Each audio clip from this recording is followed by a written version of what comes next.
Morning, everybody. Thank you for coming to this. We didn't know how many people would come given the time of the semester, but we wanted to make sure that we gave all faculty an opportunity to hear this presentation and to provide some feedback.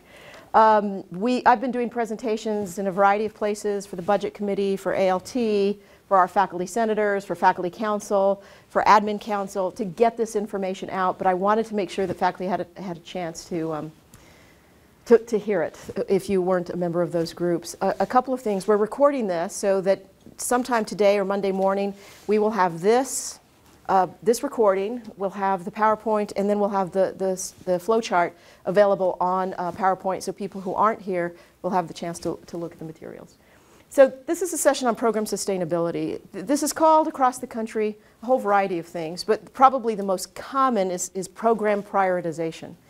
You'll hear it called in other circles kind of a sunset process.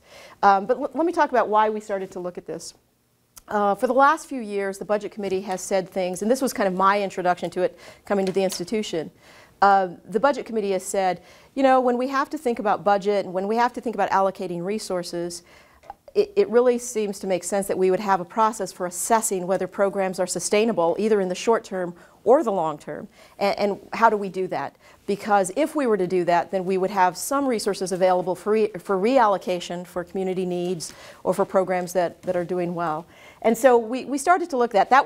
That was my introduction as a way to think about this. But if I think about the broader issue in terms of who we are as a community college and our role as a community college responding to the needs of the community, then this process makes sense. When we think of responding to the needs of the community, we're often thinking about what programs do we start. But what happens if the community changes, an industry in the community that we've been serving changes, then we don't always ask our question, how do we modify what we offer based on those sorts of changes? So those are some of the things that got us to thinking about this. So we have had a working group working on this. So it's been me, two deans, Lydia Bagwell and Sandra Castillo, the vice president for business, Kelly Brooks, and then John Walker and Mary Beth Worley have been central. And we've been working for about a year, I think, maybe a little bit less than a year on the process. So let me talk about the purpose. The sole purpose of this was to develop a process for assessing the viability of academic programs. Right? Are our academic programs serving the needs of the community as we intended? We also knew that whenever you start to talk about things like sunsetting programs, right, or assessing the viability of programs, you start to get people to say, wait, what does this mean? And so one of the first things we decided to do was to kind of develop a set of principles by which we would operate this sort of process. So that we could say, you know, we're trying to create a thoughtful process here. And so let's start with our principles. So one of them is that we understand the gravity of the process. Whenever you start to talk about making changes to programs, particularly programs that have been established a long time, we know that people may not be happy or people may be concerned or suspicious.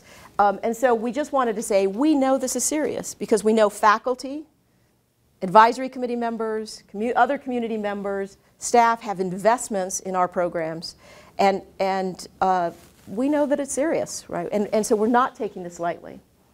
The second thing, so if on one hand we have investment in the academic programs we offer, on the other hand, we also know that we're stewards of resources, right?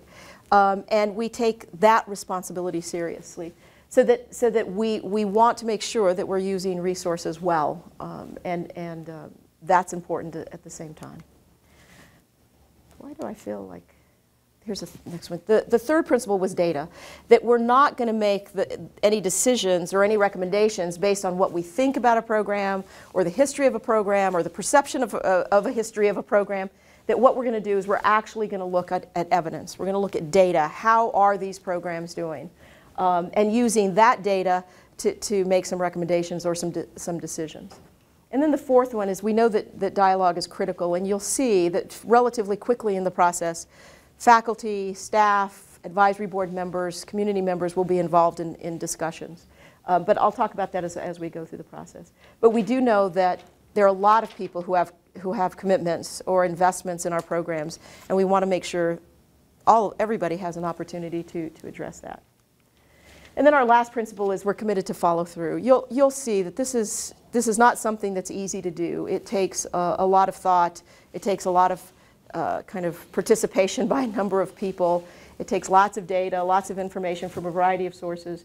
And so we're committed to follow through, both as we're going through the process, but also once decisions are made, you'll see that you can't use this sort of process to address kind of budget cuts that you need to make in the short term, because you'll see that if you actually were choose to sunset a program, it's a several-year process, right? So we'll talk about that. So we're talking about both kind of short-term follow-through and long-term follow-through. So let me actually talk about the process, and I'm just going to point to the flow chart. And it's a three-part process.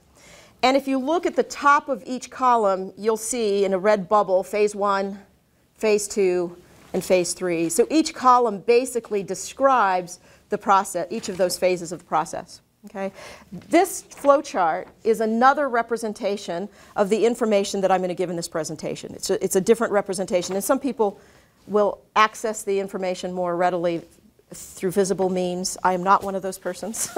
I did not develop the flow chart because it is not how I think. And so you'll see all the words. That's the way I think. Anyway, so there's but we knew that it would be helpful to have two different ways to represent what we're doing. So the process is actually a three-phase process. Phase 1 is a preliminary analysis of all programs. Once a year, this is what we're proposing. Once a year, all programs will undergo what we call this kind of quick metrics check, and we'll go through that. At that point, we'll identify that there may be some programs that look like there might be some issues, and so do we want to advance those programs to the second phase, which is an in-depth analysis of programs identified in phase 1. And you'll see what those look like. And then phase 3, if there are any programs that we identify either to make changes to or to sunset, phase 3 would be the implementation of those. Flow chart. Here's the handout. So phase 1, a preliminary analysis of all programs using 3 types of data. It's actually going to be 3, and then a supplement piece of information, so I'll come back to that. So in phase 1, there is a specific working group, and that working group is basically the VPAA and the Director of Institutional Analysis. We will do kind of the quick check. One of the things that we were interested in doing is developing a process that was as efficient as possible, and you'll see that the first part of it is pretty efficient. The second part of it, the in-depth analysis, probably shouldn't be efficient. We need the second part. We thought, well, let's make that robust, but can we fairly quickly identify some programs that might need more in-depth analysis, and that's what we're trying to do in phase 1. So a preliminary analysis of all the programs would be using 3 types of data here, and then I'll talk about the fourth. Student credit hours produced in a 5-year period, award productivity, certificates and associate degrees produced in a 5-year period, and then award productivity, was there any year in the previous 3 years where fewer than 10 awards were given? The working group that worked on this process, we messed with all sorts of data. What about this? What about this? What about this? And when we looked at this, when we kind of landed on these 3, they really did seem to give us a sense of, these show us whether something might be going on in the program. And I'm going to give 3 examples to show you what we mean. So the preliminary analysis, these 3 pieces of data. Mary Beth will produce them every summer, and she and I will look at the data, and figure out, is there anybody here is there any program here we need to look at more in depth? So the data is going to be presented in 3 ways. It'll be presented using kind of straightforward numbers, like a chart.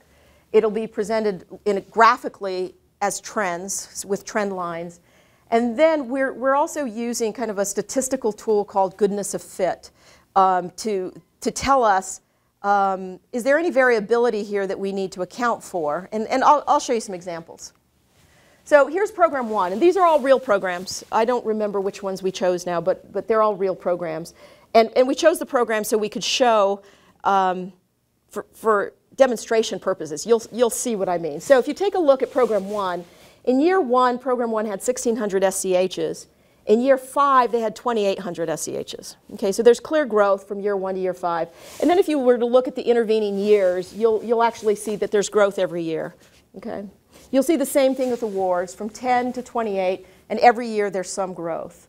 So take a look at the graphic representation. So the colored line on the chart is kind of the trend. So you'll see that 1,600 SEHs up to 2,800, 10 awards up to 28.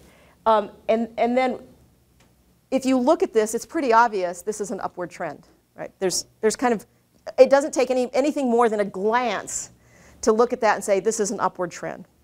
Now if you look at the black line, that's the goodness of fit line.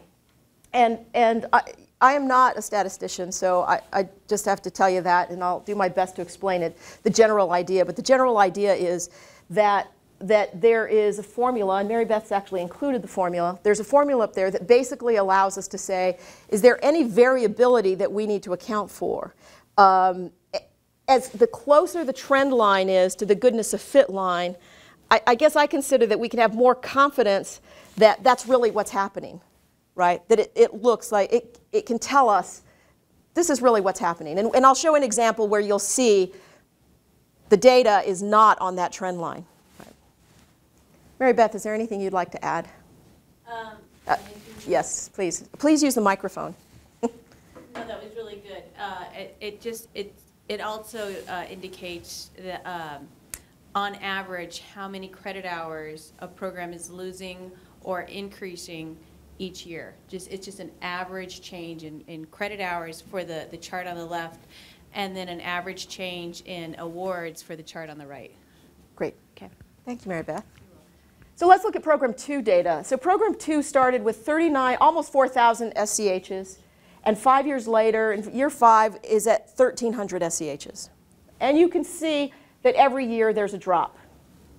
Okay. And a fairly big one between year 2 and year 3. If you look at the awards, in some ways the awards is an even bigger drop from 248 to 19. And you can see every year there's a big drop. So you're not going to be surprised to find that that trend line is going to be pretty clearly a downward trend line, a downslope. And then you can see there's a little bit of variability with the goodness of fit line. Let's take a look at Program 3. Well, let me go back to something Program 1. So let's say Mary Beth and I are looking one summer, and we're looking at the data, and we look at this uptrend. Mary Beth and I are going to say, looks like things are fine. We're not going to forward that for second level. There's nothing in this data, the data, that tell us we need a more in-depth look at that program for purposes of this. If you look at Program 2, something clearly has happened. Something has happened. We don't know what. The data do not tell us what's happened, but something has happened, and so we would need to say, maybe we need to take a closer look at this program. Okay? So those are two kind of obvious. We chose those as demonstration because those are two pretty obvious. One would say, no, we're not forwarding for further consideration. The other one, yeah, we need to look at this because something has happened to this program, and we need to find out what it is. If you look at Program 3 data, 6,900 SCHs, down to 5,400, and you can see there's been a continuous drop, so it's a downward slope. If you look at the SCHs, though, you see 36 to 30 awards. I'm sorry, thank you. 36 to 35, but then look at what happened in between, up to 58, down to 47, at 45, and down to 35. You look at this, and you think, okay, something could be going on here, and take a look at you can see how the goodness of fit line isn't. It's not adhering tightly to the goodness of fit line. And so it tells us there's some variability, right? That there's not, that the change in awards. It's not consistent. Yeah, it's not consistent over 5 years. Thank you, Mary Beth. It's not consistent over time, over the 5 years. So this program, you think, well, what would Mary Beth and Monica do with this program, right? So our sense, this is preliminary sense, and again, when we actually implement the program, we'll take a look at, we'll actually put all these programs back in. When you take a look at the program, it's like, okay, so it's lost 1,500 SCHs, but it's still producing 54. And it's lost or been up and down, so it's not lost SCHs over 5 years, it's just been up and down. My guess is what we would do here is say something like, there's not a clear case here. So why don't we let it ride for a year and look at it again next year? Or we might say something like, I wonder what this program looked at when they did their program review. Like, did they see these? They wouldn't have looked at this. Well, they would have looked at very similar data, but maybe the program identified that already.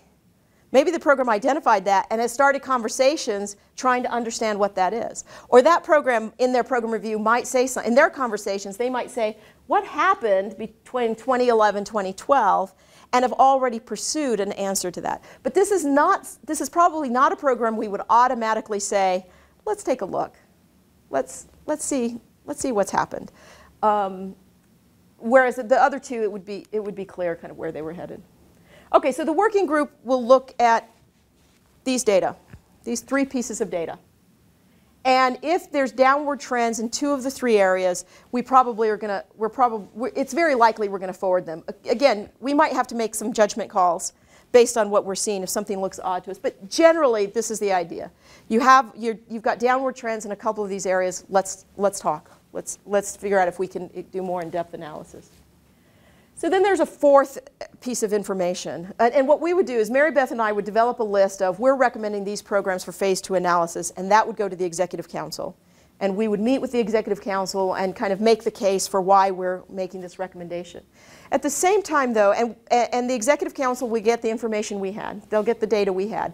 But in addition to that, we will also forward a 4th piece of information, and that's job outlook information. Job prospects and wage information, entry-level wage information.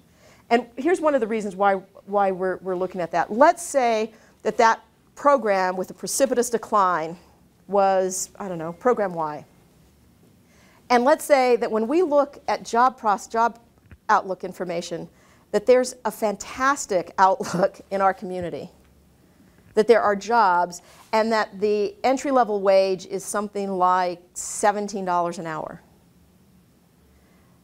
That would give us some information. That we may forward that to we need to do something here. Something's wrong with the program, but we don't want to cut a program that the community needs, right? So we just thought this was a 4th level of information early in the process that would tell us how do we think about this? How do we think about the kind of whatever decisions or recommendations we're going to make? So the Executive Council will review the information and then would either concur with our recommendation or not concur. If they concur, then those programs would move to phase 2. So let's look at phase 2. The minute a program is identified as moving to phase 2, the conversation gets bigger, and that includes a bigger working group. So it's not just me and Mary Beth sitting around looking at information. It would include the VPAA, obviously, but the VP for Business and Finance, the Director for Institutional Analysis, a dean, a department chair, and the faculty council president. This is the group we're proposing. The conversation needs to be bigger because now we need more information. I mean, we feel fairly comfortable that we can look at those quick metrics data and say, yeah, there's something here that's going on.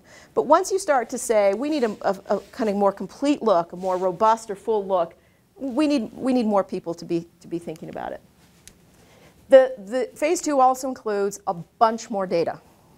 So the group will first be given access to all of the phase 1 data, and then they'll get a whole bunch more data for every program that's identified as perhaps having some sustainability issues. So they will look at what we're calling productivity measures. And this is some of the same stuff, but a little bit more. Awards, majors, head count, seat count, and SCHs.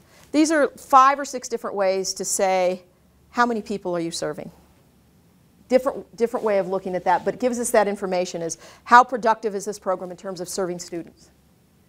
If you take a look, there's a second group of data that we'll be looking at. Those are things we're calling efficiency measures. So how many sections are you offering? What's the average class size? What's the median class size? We just want to get some sense of how you're serving the student population. And then take a look at faculty workload measures. So this is the total number of faculty, the percent of faculty that are full-time, the SCH taught by part-time faculty, what's the student FTE to full-time faculty ratio, and what are the number of full-time faculty below full-time course load. The vast majority of our faculty are at course load, you know, the workload that the institution kind of expects and hired them for. But we have seen some instances where faculty are below the workload, And so that will tell us, is there enough work for all the full-time faculty? That gives us some idea of how the program's functioning. So as I said, the minute that programs are moved to phase 2, the conversation expands, not just with the committee, but who's involved in the conversation. The working group will launch conversations with a number of stakeholders. The faculty and staff will be brought in, the dean and department chairs will be brought in, the advisory committees will be brought in. We want to talk to people, and conversations are going to serve several purposes. One is we want to say to faculty, staff, department chairs, deans, and advisory committee members, you know what, we have this process, this program has come to our attention as possibly having some issues. Here are the data that we're looking at. Here's the quick metrics data, phase 1 data. These data are the ones that got us to this point, but here's the other data we're looking at. We want to make sure that we're looking at the data and that we have a robust understanding of the data. And that includes, I mean, we look at academic information all the time, but people involved in the program very likely are going to help us understand that information much more fully. We want to make sure that the data reflect what's going on in the program. So for example, when we saw in program 2 something like 200 plus credit hours down to not credit hours, awards, down to 17 awards, we don't know why that happened, kind of at this level. The committee's not going to know. The faculty are going to know what happened. The department chair, the dean, they might tell you some plant closed in that year, and all of a sudden they could tell us all sorts of things. We don't really know what they're going to tell us. Or if you think about, I'll give an example of a specific course, CS 110. CS 110 had huge numbers. And then the G designation went away, and there was a drop. And then a bunch of associate degree programs dropped CS 110 out of the major, and there was another drop. Well, programs are likely to know that, and so they can communicate. So that's really, is there more information here? Have we understood the data, and is there more information here that would be helpful in assessing whether this is a long-term, a viable program over the long term? So for example, some people looking at that number would say, oh, maybe CIT is in trouble. Probably not. CIT is probably not in trouble, but CS 110 is, right? And so conversations with programs would help us understand what's happened. So the in-depth analysis will yield one of several recommendations to the Executive Council. After all these conversations, the working group will kind of assess all the information they have and make a recommendation. So I'm going to alter this a little bit, is they may say, it looks like there are issues, but given the information we found, let's just kind of watch this program over time and see how it's doing. They may say, we think the program needs to be modified. Maybe the program needs to be streamlined. Maybe the needs in the community have changed, so we no longer need the size of program we have. I think another example is a great example that I keep talking about, with Chipper Moore gave. I mean, drafting, we know, if maybe you don't know, drafting has lost enrollment over the last number of years. And part of that has to do with LCPS stopped their drafting programs. And so there was kind of a pipeline that went away. And the drafting folks have done a ton to recruit people. You know, they've done drafting day, and they've done kind of architecture week. They've done a lot of really cool things to try and recruit people. And their numbers are up. But Chipper was talking one time, and he says, you know, I think we've got to ask ourselves, and I think in the program they've been talking about that maybe the kinds of jobs that they used to prepare students for has changed in the industry. And so they're now thinking about, wait, so what does the industry need? There's an industry. They need employees. What do they need, and how do we rethink that? So it could be that the recommendation is, it appears to the working group that something has changed, and that there's a need out there. We're going to ask the program to modify. I don't know that we would come up with specific recommendations, but we would probably have some information there. Or we could make a recommendation to sunset a program. Okay.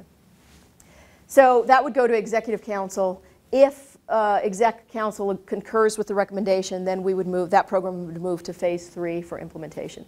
Actually, if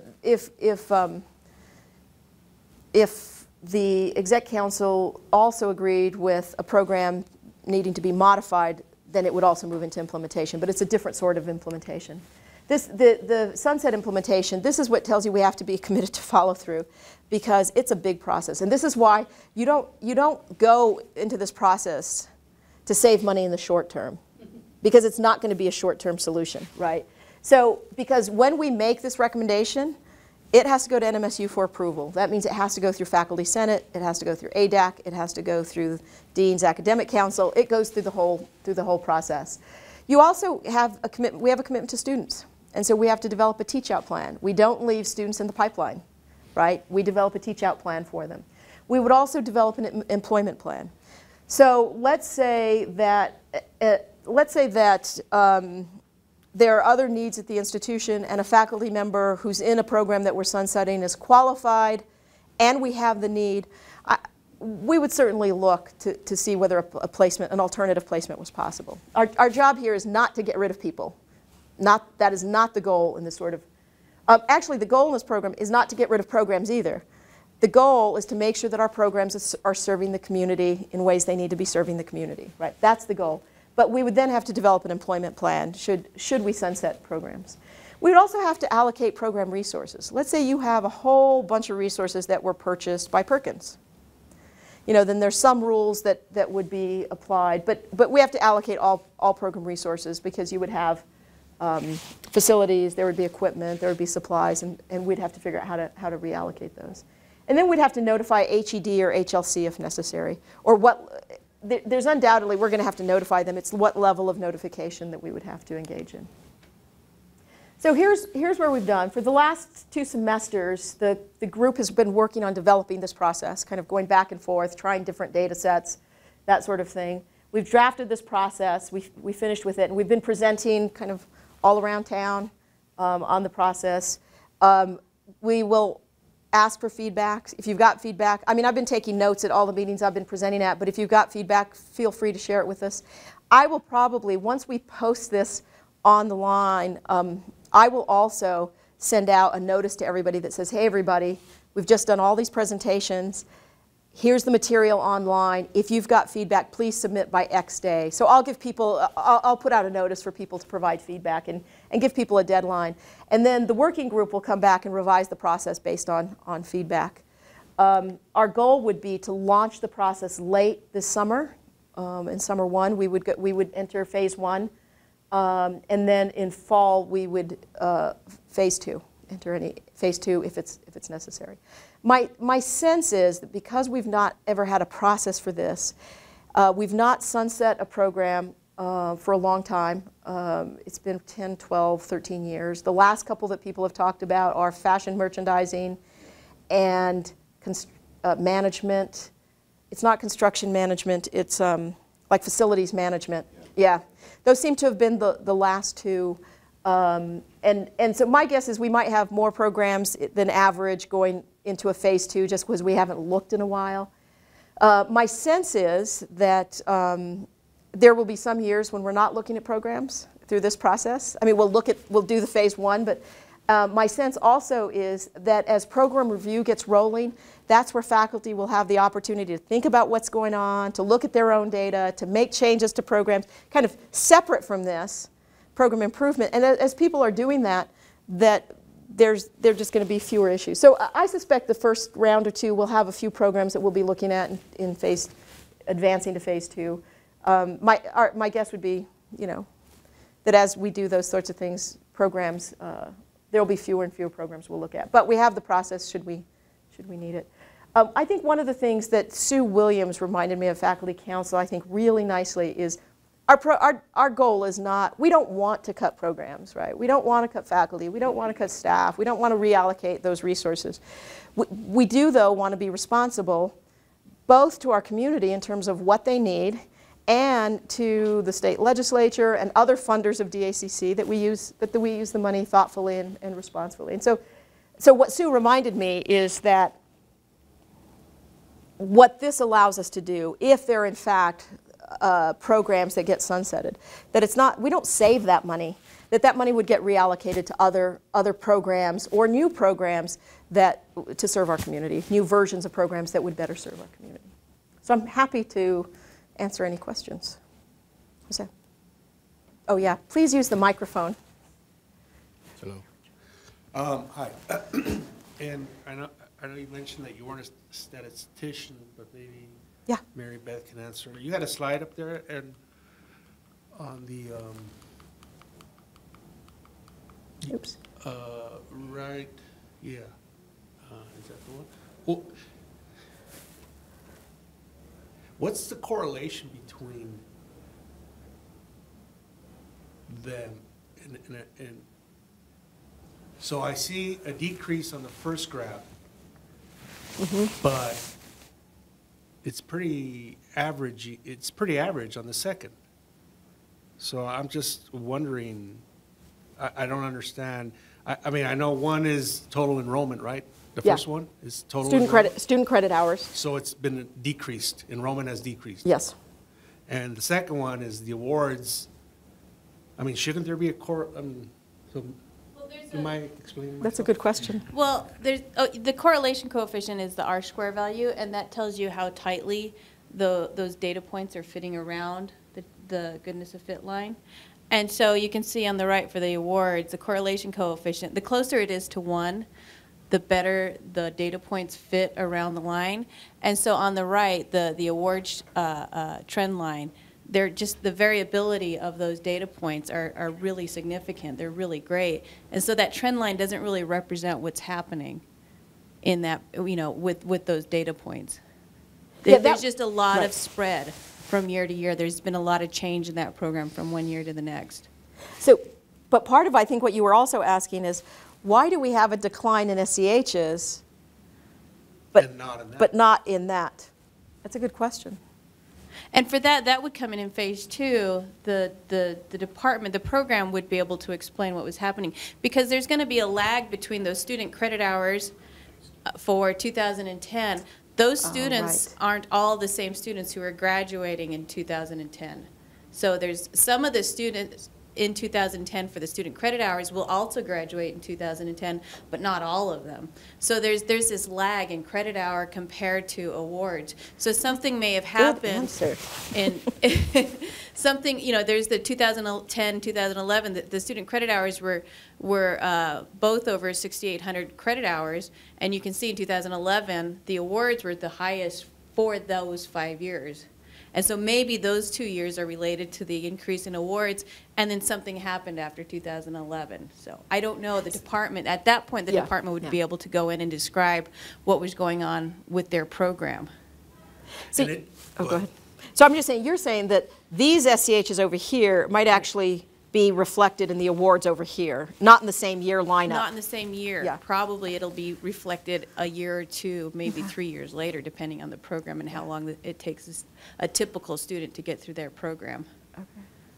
And which is most important? I mean, I remember several years ago, we were all about enrollment. Oh, we have high enrollment, pat ourselves on the back. But correct me if I'm wrong, but now with initiatives at the state level about funding based on completion, right? Yep. So now, that mean that the second one is now more important? Well, you can't have completion without credits. I mean, the students have to complete credits. Right, but They're, I mean, they're if you tied have, to each other. Yeah. I'm sorry? They're tied to each other. The students won't graduate if they're not getting enough credits, so. I know, but in this case, like I said, since there is a decrease in enrollment, but an average in awards, Right. does that not outweigh? Well, if you look, this is an interesting program because their student credit hour in 2010, 6,900, 2014, it's 5,400. The average drop per year is just less than 400 credit hours, which isn't a huge proportion of their student credit hour compared to the other, I think it was program 2. When you look at program 2, they lost on average 700 credit hours a semester or a year. They started at just under 4,000. So that portion of credit hours that they're losing every year is a greater impact on them because they're starting from a lower point. Program 3 is starting way up here and losing 400 credit hours or an academic year.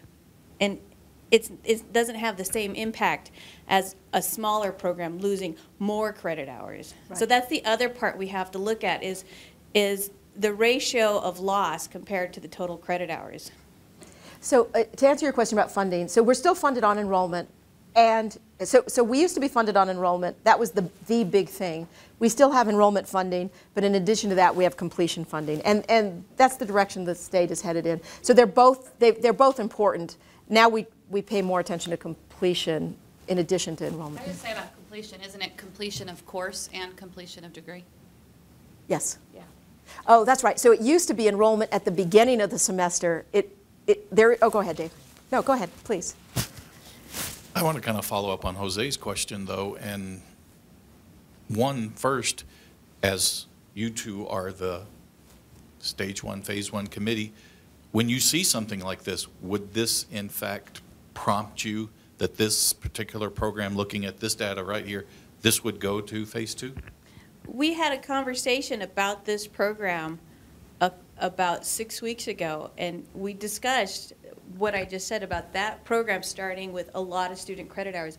It's a big program, and their loss of programs over the years isn't going to have the same impact as Program 2, which is a smaller program and losing twice as many credit hours. So this program is still serving a lot of students. Yeah, so from my perspective, those are the things that I'm looking for, and then Monica is looking for the trends in the data, you know, the visual part of it, and maybe trying to figure out, well, I don't know, I'll let Monica describe what she's looking for. But that's what I'm looking for, is I'm going to look at the data itself and not just the trend line. Okay, and a follow-up to that, and again, maybe it comes from Phase 2, but taking this example and the one before, even though there's drops at some point, even though there's an extreme drop here, let's say that this is a very inexpensive program, so we start looking at cost per student, cost per graduate. Is that a factor that will be considered in Phase 2 as well? Because even though this has had a precipitous drop, if it's a very, let's just call it, inexpensive program to the college, and the fact that they are still generating awards, is that a factor? So I don't recall the conversation. We talked about cost, and for some reason we took it out. And One reason was because of those programs that have a shared budget, and it was just getting really messy. Same with the program review. There's like a few programs we have that share one budget. Like aerospace, engineering, and electronics, and manufacturing. I think what we're doing, though, I think in this next budget cycle, we're taking care of that. So I'm going to take budget back to the working group, to the group that's working on the process. I'm going to take budget back. I guess the question would be, if it's not a very costly program, how efficient or inefficient is it? If it's really inefficient, like we don't have full faculty loads, right? That would be a question. But I'm going to take budget back to look at that. And you raised two things about budget. One is kind of like, might we have a feature that's cost per SCH, for example? And do we have something that looks at overall budget? How expensive is this to the program? To answer Shannon's question, which I think she might ask again, is would we forward that program for Phase 2? You know, Mary Beth and I haven't talked about this, and these data will come to us this summer because this is a real program somewhere in the college. I think probably our argument would be no, but let's have a watch list that say, let's just make sure to look at this one next year and see if the trends show see if something has clarified. Or we might actually say, you know, maybe the program's already dealing with some of this variability in program review. But I probably wouldn't recommend moving this next year. I wouldn't have recommended moving that either. I would have put Let me go to Shannon and then over to Richard. No, I was just going to add something about the cost per budget. So the budget is getting fixed, right? So that the budget items go with the program. I think so, yeah. And also, I think part of the reason is your health programs are going to have huge costs per student, and so I think maybe that might be part of why it's not. Could be. But part of it is, you know, we have to, I mean, it's more complicated than just sheer numbers. For example, our health programs are all going to have a huge high cost per SCH, right? And maybe some of our other kind of big equipment programs. We wouldn't say just because they have a high cost per SCH, we would forward them, because, Some of them have less than 10 awards a year. yeah, yeah. So that we would take that into context, yeah. You Yeah, actually Richard. You answered the question. And the other piece, don't forget, is we're going to look at job employment information. Oops. Is this a field that's going to be able to employ our students after time? So I think that's a piece that people are kind of overlooking, and it's an important part in phase one. And so I've got Renee working on gathering that employment data for each program, and so it's going to be really important, a really important part of the conversation for phase two. Okay, since on this slide, and I'm thinking more in transfer programs. Yeah. And what about, and I know you're in a perfect position because of your role with NMSU, to talk about academic factors that might impact. So if there are CAF or degree programs that suddenly make it harder for us to produce graduates. But the other subset of that is our own internal things, and I'm just going to pick on Abby on the end here. But so, for example, let's say we get pushed through an Associate of Arts and Fine Arts, and suddenly there's a rise in those degrees, but then there's a drop in digital media, CMT or DGT, or there's suddenly a drop. Will we look more at the departmental level versus, say, the discipline level or the specific degree plan? Yeah, so I'm anticipating that what will happen is that all of that would happen in phase two. Like, we might, based on these quick metrics, forward that program to phase two, and then we would look at phase two, and that would be the kind of information that we would look at. That it would be a conversation with the program, but at that point, the department chair and the dean would be involved and say, wait a minute, we really need to look at this from a broader perspective. Can we do that? Absolutely. Yeah, absolutely. Because we don't want to, so for example, if I think about CIT, and I haven't looked at CIT's numbers, but if we think about CIT, it would be the same kind of thing, that we cut CIT because we say, look, they're not sustainable. But really, it was this one major shift that made the numbers go down, and it's not reflective of CIT as a program. So yeah, it wouldn't necessarily reflect digital graphics and the CMT side. It would reflect we've reorganized and it's looking different. Yeah, we would definitely want to look at that. Do you guys plan on looking at like national trends or how other peer institutions are faring with similar programs? I mean, because Right. for as long as I've been here, there's always, anecdotal talk or rumors about why things happen, but I never really got concrete, I get, you read national articles and stories on national trends, but I mean specific to us, I never really learned why it happened, or, Right. So do you guys? You mean, like, is there a downturn in the economy that's But altered that's the real way specific industry to has us, moved out? Yeah, because the recession that happened in 2008, I don't think we felt it. I don't know. It's just, there's always been rumors, you We talk to a lot. felt it. Huh? We felt it. Our enrollment went way up. Our degree In awards 2008. didn't It necessarily. was a positive. For Yeah. enrollment, it was. For degree awards, the increase in degree awards didn't keep up with the increase in student credit hours. So we felt it. We go back to Richard, had something to say. I was going to say, just an observation, we don't produce widgets. We produce an educational process for our students. And typically what some organizations try to do is get into the widget mode of measuring productivity, which can be useless in this type of environment. I think what you're doing now is moving away from anecdotal to actually data that can help you make a sound decision. Mm-hmm. And I think your processes, from what I can see of it and understanding it, it's a systems approach. It's taking a look at an improvement plan before a phase out of and reallocation of resources. And that's a sound approach as opposed to a gut or anecdotal approach, Right. which some organizations seem to engage in. But it seems like you guys are taking a very sound approach at analyzing, examining, and then applying a sound decision to it. Great. So, So Thanks, Richard. That's my observation. I do think that in phase 2, we will not be producing, I mean, other than the job outlook information, we will not be producing national data, other institutional data out of kind of our office. But could that be a part of phase 2 when we start conversations with advisory committees and faculty? Yeah, absolutely. Yeah. Any more questions?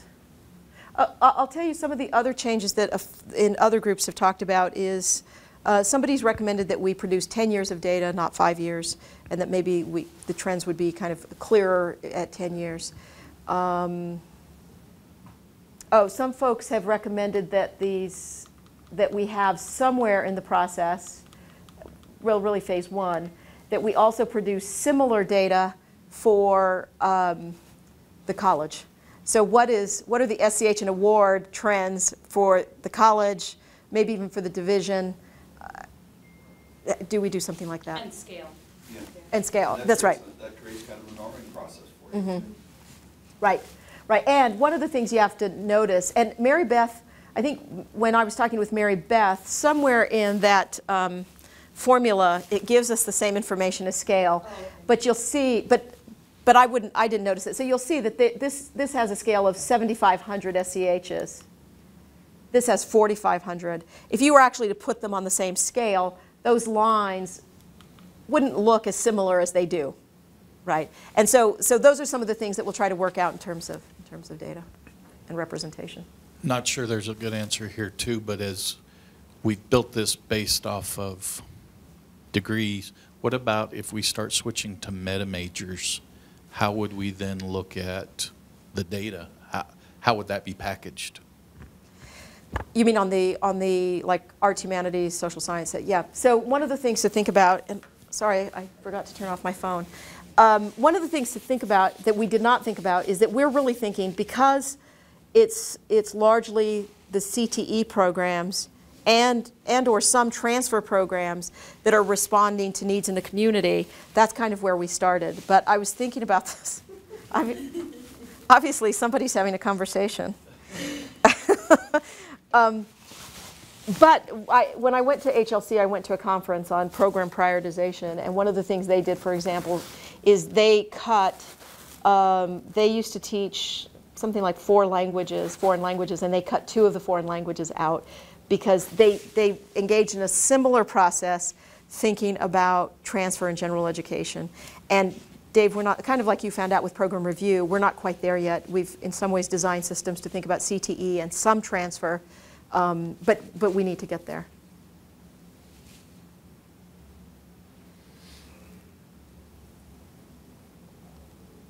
Okay. Thanks, everybody. Appreciate it. Thank you.